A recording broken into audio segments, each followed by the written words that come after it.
All right, so this tank has been giving me problems. Reason being, the plecos are breeding consistently. Um, Constantly? I guess both works. And there's just too much bioload for this small tank. I did a water test. I tested the ammonia yesterday, and it was pretty green. That's not good. That's a high alarm. I'm surprised nobody's dying in there. I did a 50% water change, and then it came out still like this. So looking at that, I would say before the water change, it was about 40 parts per million, and then after maybe like 20. Um, but I kind of wanted to just make a video to go over what to do when you guys have an ammonia spike or when you just have a tank that has a lot of ammonia. This is going to be a multiple step process. The first thing you're going to do is absolutely at least a 50% water change. Reason I didn't do any more was because I have small pleco fry in there. And I think already 50% is a lot. And I think they are, a little bit more sensitive to water change parameters than the adults in the tank. So if I didn't have any fry, I would have probably done a 90% water change just because that amount of ammonia is just alarmingly a lot. What I did, I still noticed that there was ammonia. So I dropped in some prime in hopes that it would bind that toxic ammonia. And then I also just tossed in a pothos, with a lot of roots to it. And, for that to suck up more ammonia there. So one telltale sign that you're having ammonia, excess ammonia in the tank is if you look right up there above my date. See, I just did a water change yesterday. Is those little bubbles. Little bubbles, there was, it was going straight across all the surface of the water. But when you notice the bubbles like that, and that's how you know you have ammonia. Or something, because God, look at all the snails.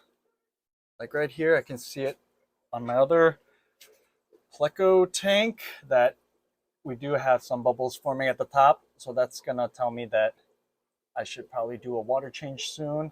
I don't know if you guys can make it out, but you guys can kind of see it, right?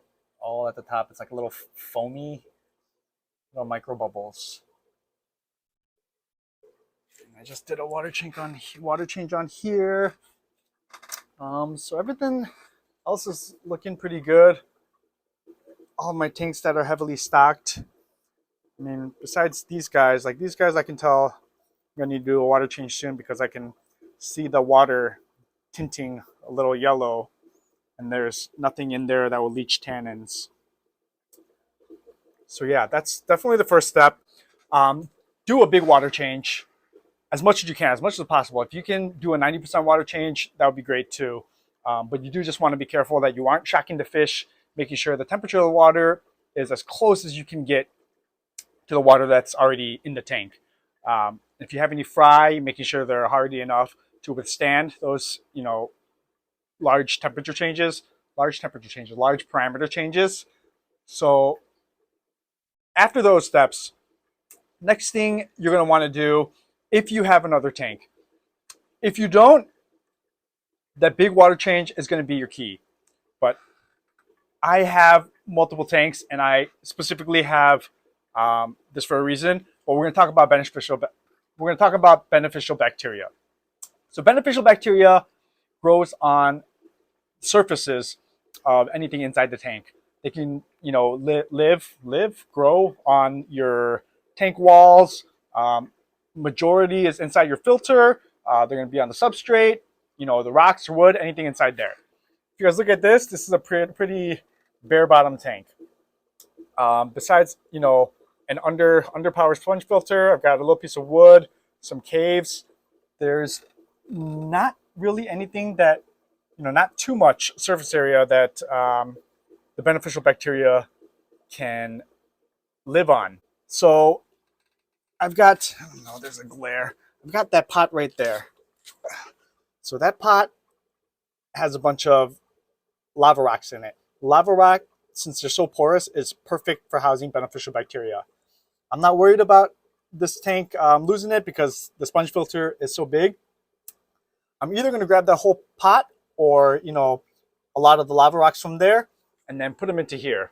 So what that's going to do is those lava rock already have beneficial bacteria. So once I add that to the tank, those beneficial bacteria are going to help break down that ammonia, turn into nitrates, nitrites, and then kind of complete the whole or do the whole nitrogen cycle. So that's going to be a second step. The third step, and probably the final step, is I'm going to get a better sponge filter. So I've got this guy, which is rated at least 3 times more than that guy, but this is brand new, so it doesn't have any beneficial bacteria on it. Most likely what I'm going to do is, this guy's a more stocked tank. I'm going to take that sponge back there, swap it out with this new one, and then put that one that has a lot of beneficial bacteria into this guy right here. And that's definitely going to help. And then after we go ahead and do that, we'll probably wait a bit, and then we're going to check the water again. I've had the pothos there. It's been about 24 hours now. I don't think it's done, you know, a lot, but I don't know. I've never tested how much ammonia that they're able to pull from the water column. But let me go ahead and drop those lava rocks in there and then switch out the filters, and then we'll be back. I added 2 of the larger lava rocks. I switched out, why did I switch out? I added the filter from the guppy tank. I left the old filter in there because that does have beneficial bacteria. So I left it just to make sure there's enough. One common misconception that I think a lot of people have is that beneficial bacteria is just growing nonstop. What I've learned, or what I am to believe that I've read and heard from along the way, is beneficial bacteria, they are living organisms. They will only grow to the amount of food that is available for them. So what that means is, if you've got one fish in a tank with the filter, that beneficial bacteria will only grow to the amount of ammonia that one fish is going to produce. So if then you take that sponge filter and put it into a tank that has, let's say, 10 to 20 fish, that is not going to be enough beneficial bacteria to process that amount of ammonia in that tank. So I'm grabbing different pieces from tanks that I know are more heavily populated, that produce a lot more ammonia, therefore knowing that the pieces that I pull from them contain enough beneficial bacteria to process a lot more ammonia than not, if that makes sense. So keep that in mind, and understand that they are living organisms and they need to eat, and then the food, I guess, that they eat is ammonia. So the more ammonia that's available to them, the more beneficial bacteria there will be. Hopefully that made sense. So last thing I'm going to do is probably do another 50% water change. I know it's a little bit cloudy. I kind of, made it messy from doing all the tank movement. So I'm going to do another 50% water change, and then we'll test the water. I did the water change. I grabbed water from that tank. If you guys are new to testing your parameters, the test kit I always recommend is the API Master Test Kit. Why? Because I have found that it's the most accurate. Some people might argue that test strips these days are pretty accurate as well. There was my lights. But I don't know. I mean, I think just tried and true, it's got a lot better reviews from people that I know and I've read than the other test kits, test strips, and it's very commonly available. So this was my old kit. I've probably had it for a couple of years now, and the expiration is still over 2 years away, 9/20/25. But I know I'm like maybe halfway through it, probably more with ammonia since I test that the most. It went on sale, Amazon, probably like $23. So I just bought another one back up. This one doesn't expire until February of 2027. So it's always good to have. You're gonna purchase that. They run usually anywhere from $25 to $30. Cheapest I've ever found it was on Amazon. Sometimes Petco will have the sales on it. But they come with little test tubes like this with little caps. So if you guys saw from the earlier part of it. And it comes with a bunch of bottles like this and instructions. Most important thing to have is this chart. So this chart's going to tell you exactly from what color you see that where your parameters are going to lie. So my ammonia, I don't know if I said 40 before, but this is about 4 parts per million, and then this is ranking probably about 2. So if you can check that out right there. What I want is yellow, or pretty close to yellow. So ammonia comes in a 2-part solution. It says bottle 1, bottle 2, 8 drops of each. So when you start, you're going to want to shake them up vigorously, just because you want to make the solution consistency as even as possible. After that's shaken up, we're going to take bottle 1, and this one's a slower bottle. You're going to drop 8 drops. 1, 2, 3, 4, 5, 6, 7, 8. And then we'll cap that up, make sure it's nice and tight. And then bottle 2, this one is a lot looser, a lot more liquidy. 1, 2, 3, 4, 5, 6, 7, 8. And then I don't have a cap. So let me open this guy real quick and steal one of their caps. I've been using these tests for years, 4, 5 at the minimum. I've only recently had one of the test tubes shatter in my hand. Luckily, it didn't cut me or anything, but I've heard of it happening before. So I don't know if they're made equally. Let's take the cap from that one, and then just give it a little shake. They said to like turn it upside down like several times, maybe 10 times, but it's gonna shake it up a little bit. It's not what I've always done. I don't think it matters. And then we're gonna let it sit there. Usually it'll change within a couple minutes. I will wait till about 5 until I know it's done changing, but a lot of times it's probably less than that. It's almost instantaneous that it'll start changing colors. But yeah, I mean, the test kit is great.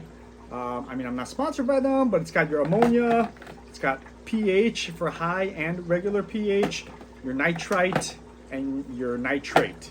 So everything you really need to have. They do sell separate ones that I did purchase, measuring your water hardness, like your KH and your GH, but that's just getting too much into it.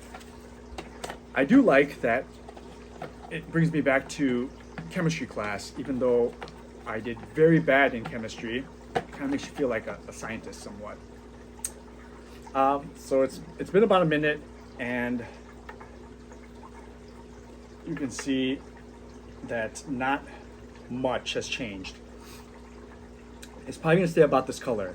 So we're looking at maybe 0.5 parts per million, maybe 1 part per million, or maybe no change at all. So you'll just take a little card, a little white card that helps you look at it better. So this darker green, this 4 parts per million, was before I made any changes. 2 parts per million after I did a 50% water change. Now this 1 part per million is another 50% water change on top of that. So the original water has been diluted a lot, but we're still showing a lot of ammonia. I don't expect the beneficial bacteria that we just added from the sponge and the lava rock to start working, until maybe tomorrow. Like, we might notice some changes. But already looking at these two, they look almost the same, so I don't know. So when that happens, when you're doing these large volume water changes, and you don't see any change of ammonia, next thing you're gonna do is test your tap water. So let me go ahead and do that. All right, so this is straight from the tap. Got the water line right to the 5 milliliter, the bottom of the meniscus. Yeah, I remember that from science class. And let's go ahead and test our tap water to make sure there's no ammonia. I haven't done a tap water test in a while, but last time I did, we didn't have any ammonia. So I'd be surprised if there was. But I'm also surprised that there's pretty much no change in that. And when you are testing your water, you do always want to make sure you're using these test tubes, and just because you know where the 5 milliliter mark is. If you do have other test tubes or anything else with a measurement that has a 5 milliliter, you can probably use that as well. All right, so we got 8 drops of each. So we're just gonna give it a little shake. And then chances are this is going to be as yellow as can be. All right, so there you have it. We'll give that a few minutes. We'll see if it changes, but I'm not going to make you guys wait. So I will just cut directly to, let's say, 4 or 5 minutes from now.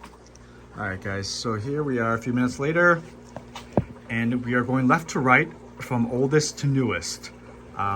So, I mean, just looking at, okay, so this one is the beginning, all right? This was our starting point.